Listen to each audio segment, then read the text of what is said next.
श्री राधे राधे प्रिय मित्रों, आज हम कार्तिक पूर्णिमा की व्रत कथा सुनेंगे। तो चलिए कथा शुरू करते हैं। एक पौराणिक कथा के अनुसार तारकासुर नामक एक राक्षस था। उसके 3 पुत्र थे, तारकच, कमलाक्ष और विघ्नमाली। तारकासुर बहुत ही बलवान था। उसने धरती व स्वर्ग पर अपना आतंक मचा रखा था, जिससे परेशान होकर देवताओं ने भगवान शिव से उसका अंत करने के लिए प्रार्थना की। उनकी प्रार्थना सुनकर भगवान शिव ने तारकासुर का वध किया, जिससे देवता बड़े प्रसन्न हुए। उसके 3 पुत्रों को यह सुनकर बड़ा दुख हुआ और उन्होंने इसका बदला लेने के लिए ब्रह्मा जी की घोर तपस्या की।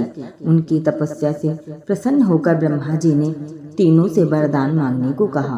तीनों ने ब्रह्मा जी से अपने अमर होने का वरदान मांगा। ब्रह्मा जी ने अमरता के अलावा कोई दूसरा वरदान मांगने को कहा। इसके बाद उन दोनों ने कुछ देर तक इस पर बहुत विचार किया और फिर ब्रह्मा जी ने कहा, आप 3 अलग अलग नगरों का निर्माण करें, जिससे सभी बैठकर पूरी पृथ्वी और आकाश में घूम सकें।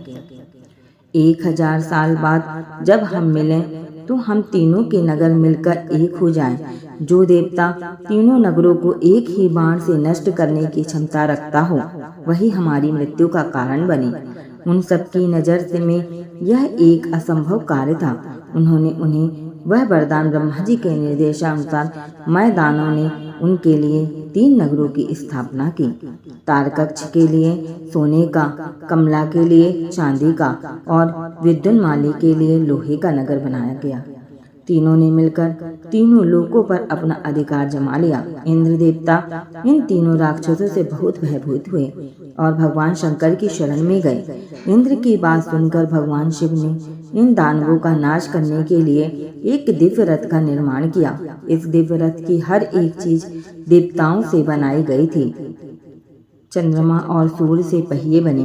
इंद्र, वरुण, यम और कुबेर रथ की 4 घोड़े बने। हिमालय धनुष बने और शेषनाग प्रत्यंचा बने।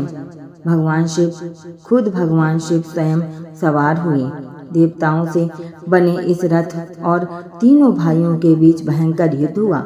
युद्ध करते समय प्रभु लीला से एक ऐसा समय आया जब तीनों रथ एक ही सीध में आ गए। जैसे ही ये तीनों रथ एक सीध में आए, उसी समय भगवान शिव ने अपने बाण छोड़े और तीनों का नाश कर दिया। इसी वध के बाद भगवान शिव को त्रिपुरारी कहा जाने लगा। ओम नमः शिवाय। ओम शिव पार्वती नमः। ओम नमो भगवते वासुदेवाय नमः।